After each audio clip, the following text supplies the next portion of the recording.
How are you? We're doing good. You know, as I say, we've been running a long time. It's always good to know somebody and talk to somebody, even though we live far away. Yeah, I hear it's a little warm down your way, huh? It's always 100. Usually it I doesn't hear get over 100 unless you're in my garage, and maybe 101. I hear it's hotter down there than it is here in the desert. Yeah, well, that's kind of like going up Tennessee way or whatever. Right? I hear it's like 107, maybe even 110. I think it's only 97 here today. Well, we're about even. Yeah, well, 107 and 97 isn't about even, but I hear what you're saying. It'll get up there today. Yeah, so all I'm going to say to you is this. You know a little bit anything about basketball? Basketball? No, I was never very good at basketball. I was kind of more into baseball, beach volleyball when I was younger. I played football and tennis. Uh, One of the short shorts. Basketball. Yeah, we had the Huggies on, that's but that's really tight, yeah, small, right? I was uh I was fortunate to see a lot of basketball games though, and I was a fan of when you have a friend playing in the sport, it doesn't really matter what the sport is, but yeah, I was uh I was good. You probably know I was good friends with Bill Walton and Bill gave me the opportunity as a friend of his to see a lot of his basketball games starting back at UCLA. That's right. I was Greg Lee, rest in peace, and also Bill Walton, rest in peace. But Greg Lee was a good friend of mine from Sorrento Beach in Santa Monica, a volleyball kind of hotbed for the greats, the legends down there like Jim Mingus and Greg Lee himself and Von Hagen, St. John Smith, Stokely, all those guys. But Don't forget about Georgie. Georgie, that's right. Jorge, St. John's beautiful sister, Georgie, the Yeah, wife of the wife of our good friend Pat Laverty. But Greg Lee was he was from Reseda, California, in the Valley, and he showed up at Sorrento Beach one day with a friend of his. We called him the kid because he was only about 15 years old, a little younger than I am. I became very good friends with Greg through beach volleyball, and he was a great basketball player. So we would go watch him his high school games when he played at Reseda and played against Chris Marlowe at Pauley Pavilion for the city championship. And Greg eventually went to UCLA, and he called me one day as a freshman when he was a freshman moving into the dormitory. And he said, "Can you help me and my roommate come and move in?" And I said, "Sure."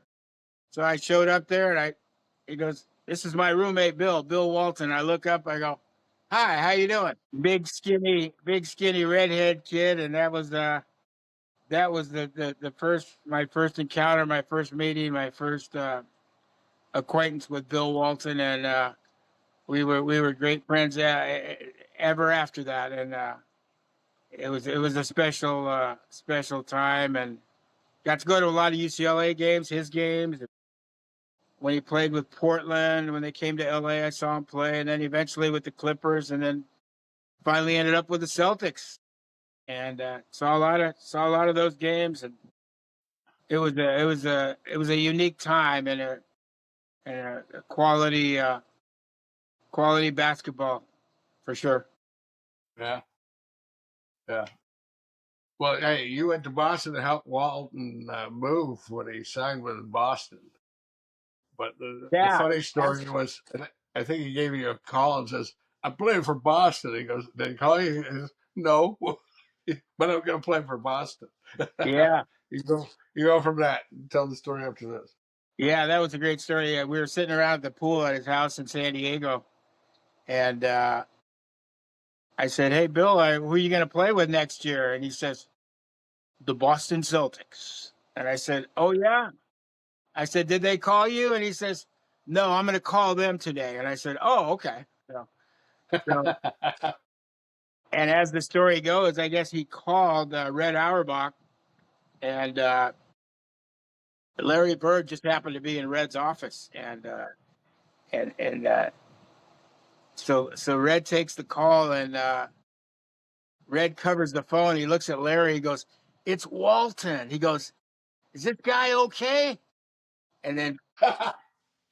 Larry Larry says, "Get that MFer. We'll win the championship." So Red says, "All right, we'll let you know. We'll have you come out for a physical and a tryout." That's how the story went, and they signed him.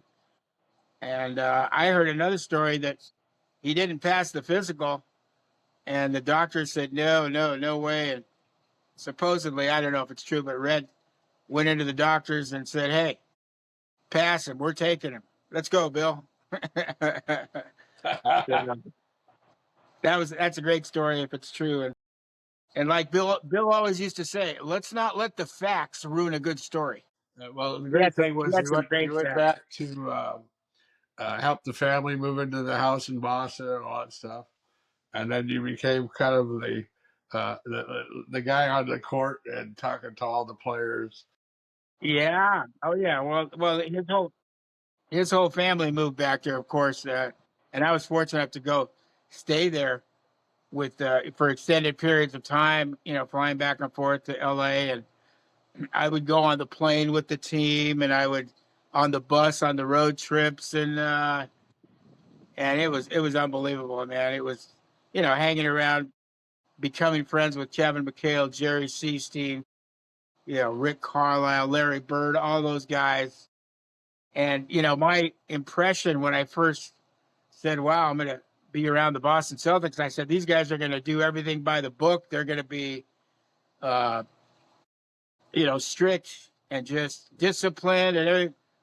Farthest from the truth, man. They were just like the wild bunch. They were just loose as a goose, ready to kick butt and take names. And yeah, it was special, man. I used to drive with Bill in the morning to a little Greek college, Hellenic College in Brookline, Massachusetts. Cold little ugly gym. You'd think they'd have a great facility. Not so. And we'd go to practice every day and hang out with those guys. And it was okay, Deb. It was special, man. I couldn't even tell you the stories that I could, I guess, but it was unbelievable. And they won the championship. They won the championship that year, 85, 86. So they thought That's I right. was like the lucky charm. And they thought, where's Moke? Where's Moke? Yeah. Well, you drove the getaway car Yeah. after they won the thing, right? You were in the station wagon with all the players stopping at bars. They'd run in, have a beer, or whatever it was, and you were in there just ready to rev and go to the next one. Yeah. That was the day that it was actually McHale's old Chevy. He had a Chevy sedan, and we jammed uh, everybody in there. And we after they won the championship that day, it was a Sunday, I believe. Uh, we all went to Casey Jones's restaurant out in Framingham. It was called oh man, it'll come to me. It was like a little steakhouse. It was a chain of them, but he owned it. Casey Jones owned it with Bobby Orr. Yeah, speaking of Casey. yeah. He let you on the bus. Yeah, but he let you on the bus. And the only reason he let you on the bus, for the story you told me, was you can get on the bus only if you bring Yeah, Walton with you.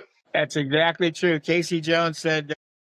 I thanked him. I said, "Hey, Coach, thanks for letting me ride on the bus." He says, "As long as you bring Bill with you, there's no problem."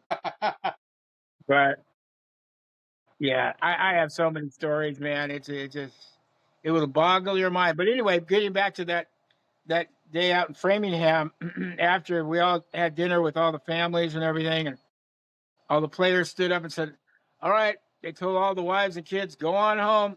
We're all going out. We're going to downtown Boston. We're going to party tonight." And so that's what we did. We jammed everybody into McHale's car. I think it was Jerry Seestein, Carlisle, Kevin. I don't know if Larry. I don't think Larry was there. Uh, and we all, and Bill, of course, and we all went down to, and on the way down Route 9 going to Boston, we were stopping at every bar and they're having a beer. And the people were just amazed. They just watched the game on TV, and they're all of a sudden their heroes are walking into to their bar, their little dive bar. So we did that. We eventually got to Boston, and we went to the dockside in Boston, and I knew where the restaurant was. I made the right turn. The bar was on the left, and I was going extremely fast.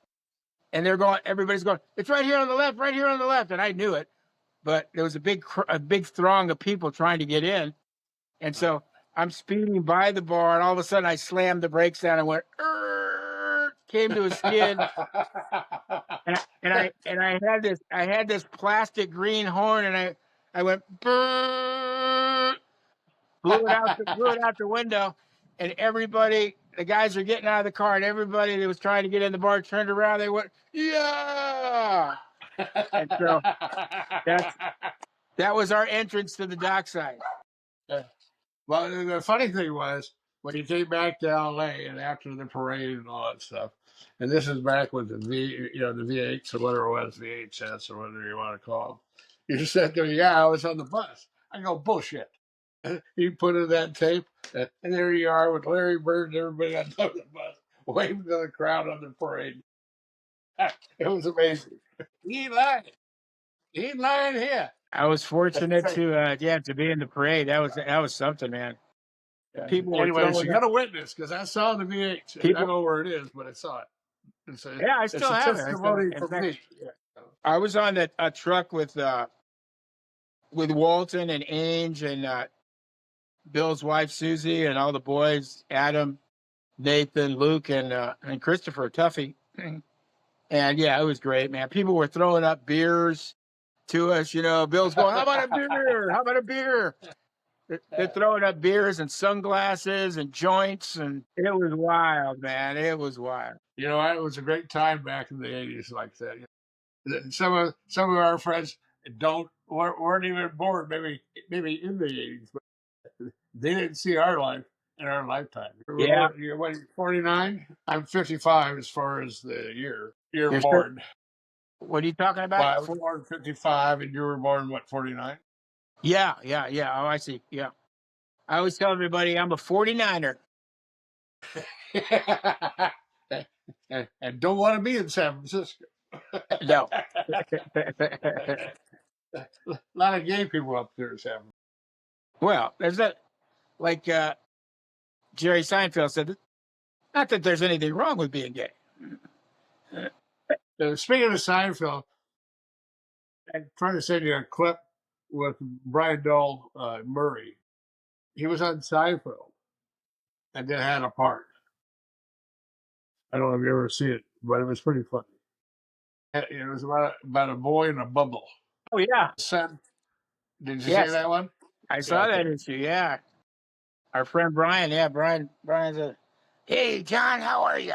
Hey, Mocha. Yeah. Brian's a great guy. And of course, his beautiful wife, Tina, and all the Murrays, Bill, I know Bill, and I'm sure you met him, and Johnny, Champagne Johnny Murray, and Joel, and Ed. I don't think I ever met Ed, but Andy, and Andy, great people, man, great friends of ours. Met them through golf, actually, probably through Kearney at Penmar. That's where the beautiful Penmar Golf Course, also known as Harrison Ford's landing strip. Or it used to be called Penmar by the Sea. Yes. It was about a mile away from the ocean. I think I recall. I think I recall years ago on the card it said where the debris meets the sea. I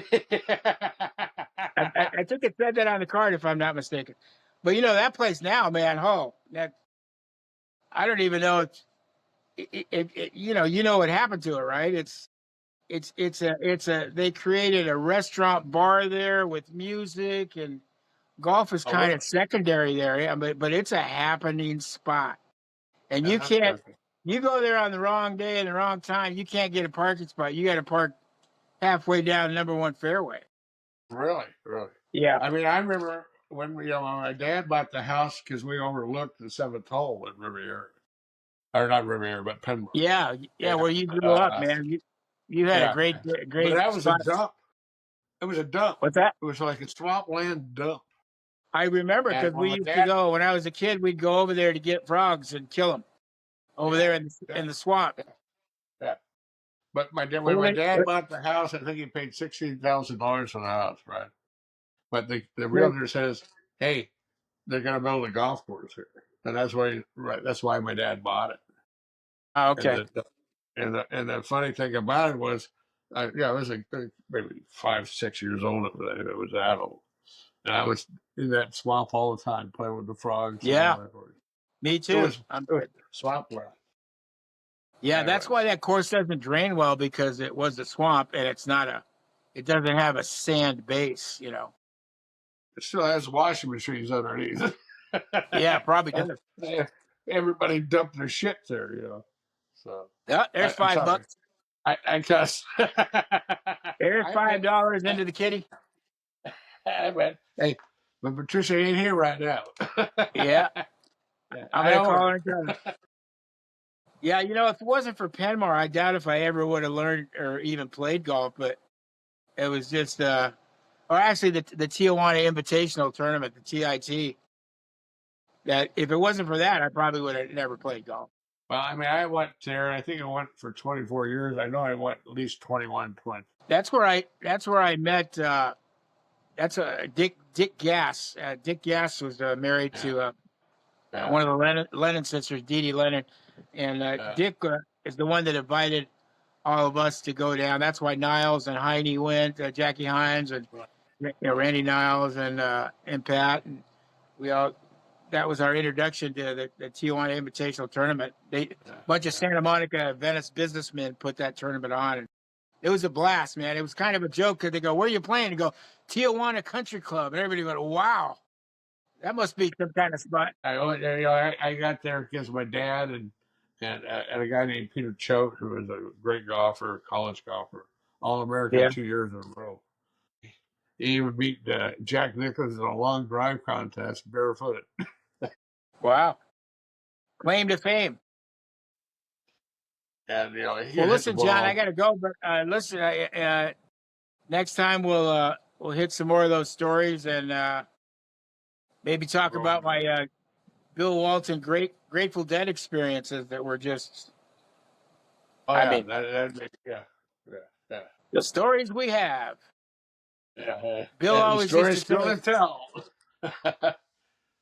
Bill used to Anyway. tell me after we'd go on an adventure, we'd come back home on the way home, and he'd look at me and he'd go, "How about that for the book?" And then he would say, "After I'm dead, of course." Well, unfortunately, that's the case. So Yeah, that's unfortunately, he left us, man, and I miss him. I still haven't, still don't believe that he's dead, but I haven't seen him hey, and I didn't talk to him. all you say is he lived next to the zoo.